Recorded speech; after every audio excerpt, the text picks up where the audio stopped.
Cuman memang tidak semua orang kuat masuk wilayah iman nih, ibu bapak. Karena teorinya begini nih, ini penting nih buat anak-anak muda. Kalau akal begini, lihat dulu baru saya percaya mau ikut. Dengar dulu, bukti dulu baru saya mau ikut. Iman enggak begitu, percaya dulu walaupun kau belum lihat, percaya dulu walaupun kau dengar, bahkan percaya dulu walaupun belum ada bukti. Nanti baru Allah buktikan kepercayaanmu itu. Makanya sering kadang tidak masuk akal. Makanya sering kita ngomong, ini kan enggak begini, harusnya tuh begitu. Ini akal. Wilayah iman mah silahkan. Mana contohnya Ustadz? Nuh, sekarang saatnya bikin perahu. Masih ingat cerita Nabi Nuh? Siap ya Allah, sami'na wa ata'na. Tapi satu syarat Nuh, kau bikin perahunya di puncak gunung. Coba kalau saudara yang jadi Nabi Nuh, mungkin begini, ya Allah maaf sedikit konfirmasi ya Allah. Ini SK-nya salah enggak ya Allah ya? Bilih salah ngetik ya Allah. Masa bikin perahu di puncak gunung? Asa enggak nyambung nih ya Allah. Pantasnya bikin perahu mah di pinggir sungai, di tepi pantai, sebab perahu berlayarnya di air. Itu akal. Untung bukan sampean yang jadi Nabi Nuh, Mas. Nabi Nuh menenggelamkan akalnya dalam lautan keimanan. Apa dia katakan? Sami'na wa ata'na. Mangga ya Allah. Pergi Bu, bikin di sana. Lah orang-orang yang tidak beriman kan mikir, Nuh ngaco, kamu mikir, Nuh mikir. Nggak masuk akal bikin perahu di puncak gunung. Kamu tahu nggak perahu berlayar di mana? Di air. Lah bikin di sini ngapain? Di sono tuh, di sebelah sungai.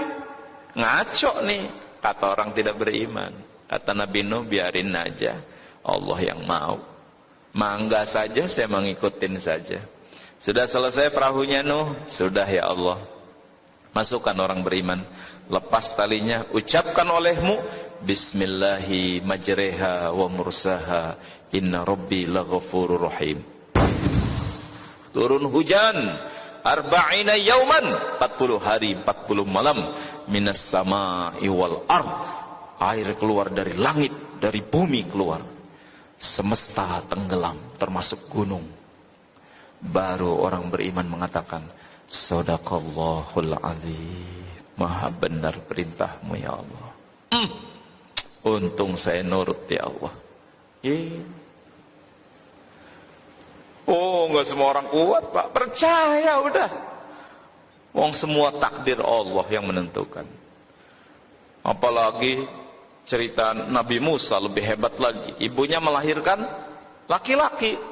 Kebijakan Raja Fir'aun apa waktu itu? Laki-laki bunuh, perempuan boleh hidup, betul? Ya Allah, Engkau maha berkuasa, Engkau pasti maha bisa. Selamatkan bayiku laki-laki dari kebijakan Raja Fir'aun yang mau nyembelihlah laki-laki bayi ya Allah. Boleh. Ayo kita buktikan. Asal Engkau nur, siap ya Allah. Masukkan bayinya dalam peti, sudah ya Allah. Hanyutkan ke sungai Nil dan arahkan dia ke istana Fir'aun supaya bayi ini ketemu dengan Raja Fir'aun. Duh, kalau ibu-ibu LPSK yang jadi ibunya Nabi Musa pasti protes lagi, ya Allah, tahu tidak yang mau membunuh kan Fir'aun ya Allah. Allah suka bercanda deh ini mati nih ya Allah, nggak terlindungi nih saksi. Masya Allah, untung Bu, iman. Aduh ya Allah, bismillah, dihanyutkan. Allah atur bayi ketemu sama permaisuri yang lagi mandi, dibikin cinta di hati. Walqaitu alaika mahabbatan minni walitusna ala ini. Ngomong permaisuri ke raja, Kanda, boleh tidak Dinda minta satu permintaan? Duh, apa yang tidak kalau Adinda yang minta? Boleh enggak bayi ini hidup? Boleh. Tapi dia laki-laki Kanda. Oh, kalau laki-laki jangan. Karena raja sudah punya kebijakan laki-laki bunuh. Ini harus segera dibunuh Adinda. Tolong satu ini aja bayi laki-laki. Jangan. Kanda malu sebagai raja sudah bikin kebijakan laki-laki bunuh. Sekarang harus dibunuh bayi ini. Kanda kalau mau maksa bunuh bayi ini, bunuh juga Adinda. Waduh, mana laki-laki kuat sama godaan wanita. Jadi pimpinan di kantor, kalau di rumah mah jadi bawahan. Jadi staf. Saya tanya pada saudara, halo, di mana akhirnya Nabi Musa dibesarkan? Di istana. Siapa yang membesarkan? Fir'aun, malah diangkat jadi anak angkat. Nggak masuk akal. Tapi kalau pakai iman, beres. Allah yang menskenariokan, beres sudah.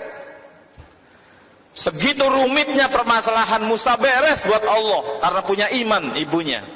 Apalagi saudara ada permasalahan misal di kantor, lebih beres lagi kalau saudara punya Allah mah. Fala tayasu min rahmatillah. Tapi nanti begini Ustaz, alah begini tuh kata akal kita, ikutin saja. Kalau engkau punya Allah hebat, nanti juga tiba-tiba hebat aja. Halo? Tapi nanti rubah nih Ustaz. Kalau perubahan begini nih, nanti kita bisa babak belur nih, bisa tidak sesuai dengan harapan. Enggak ah. Film yang bagus kan di mana-mana juga jagoannya hancur dulu.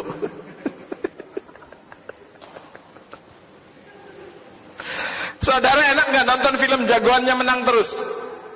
Jawab. Halo? Apa enaknya? Justru film India tuh kan enaknya begitu. Insya Allah. Bukan berarti saudara harus dipenjara dulu, bukan. Artinya nikmatilah hidup nih. Justru nikmatnya hidup nih ada manis, ada pahit, ada sehat, ada sakit, ada di atas, ada di bawah. Ada lapang, ada sempit, ada susah, ada mudah. Tapi tetap dalilnya itu tuh, innalladzina qalu rabbunallahu thumma istaqamu tatanazzalu alaihimul malaikatu alla takhafu wa la tahzanu wa abshiru bil jannati allati kuntum tu'adun. Orang-orang yang istiqomah, Allah tetap Tuhannya dalam segala keadaan. Lagi jadi pejabat, Allah Tuhannya.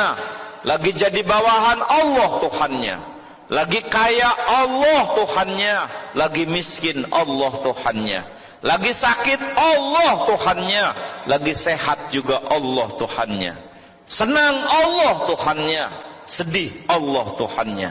Kalau orang yang sudah istiqomah begini, tatanazzalu alaihimul malaikah, Allah turunkan ribuan malaikat.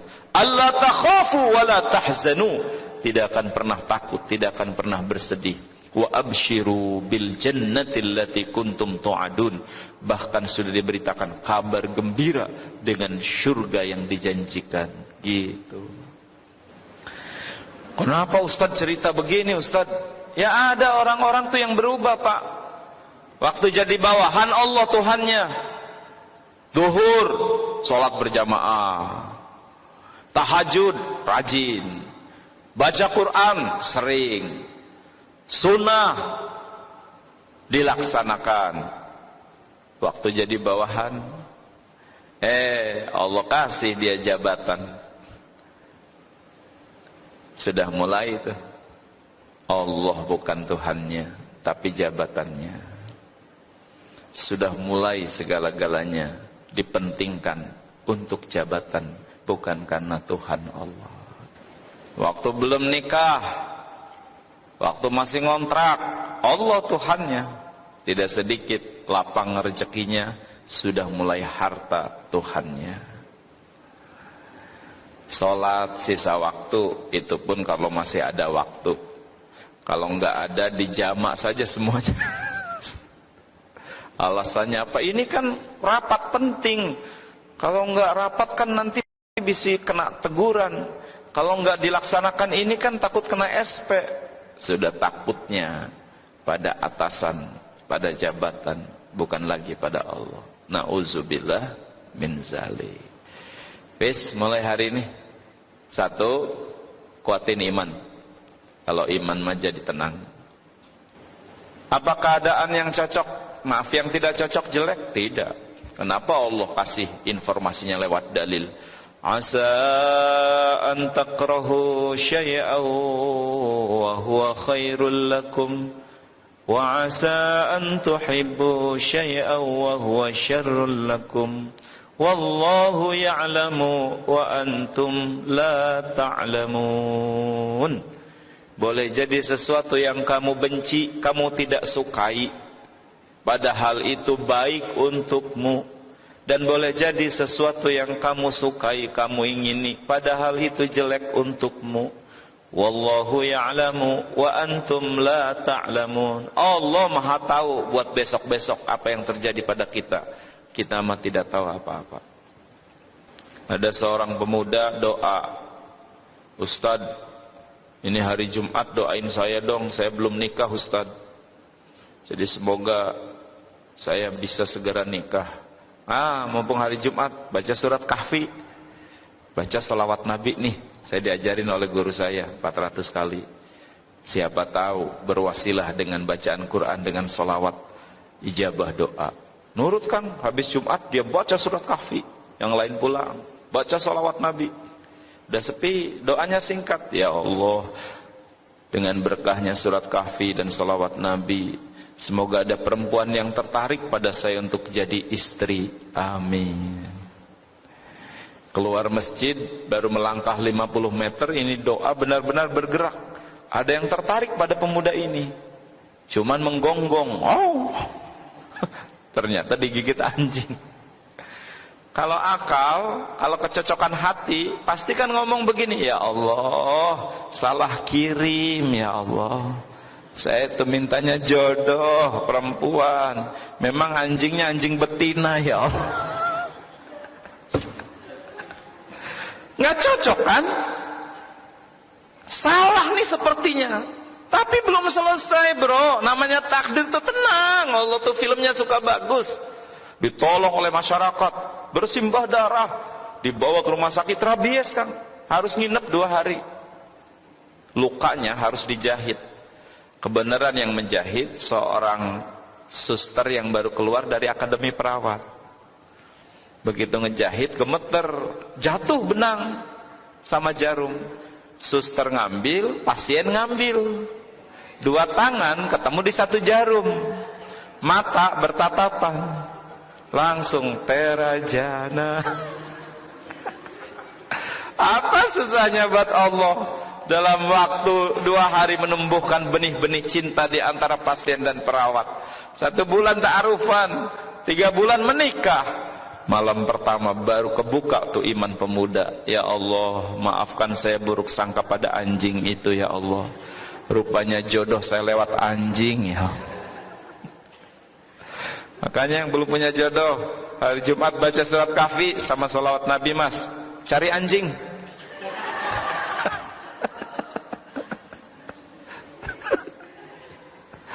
Kemana anjingnya udah tahu nggak, pengen digigit ya, nggak mau.